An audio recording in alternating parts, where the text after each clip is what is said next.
For many of us, automotive tech advancements have been a mixed bag. For every highly practical and helpful feature like smart cruise control or GPS navigation, you have another that's maybe not as useful or difficult to operate. Haptic controls, I'm looking in your direction. There's another category, however, and that's the type of features that could be downright dangerous when used incorrectly, a scenario that raises the question about whether these should exist in the first place.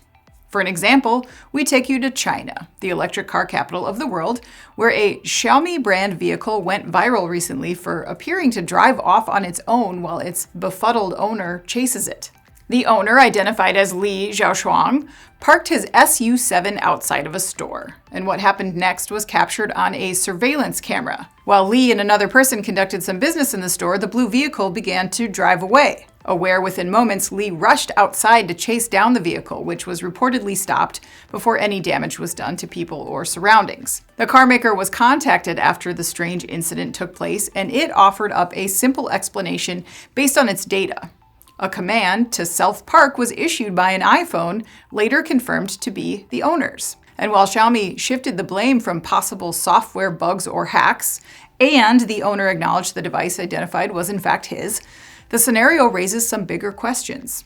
Is there a missing step here if a so-called valid command can be issued from a device completely by accident? Theories suggest the feature was unintentionally activated through the iPhone app or its voice assistant. Perhaps here we have a smart feature that could stand to be smarter. I'm Anna Wells, and this is Manufacturing Now.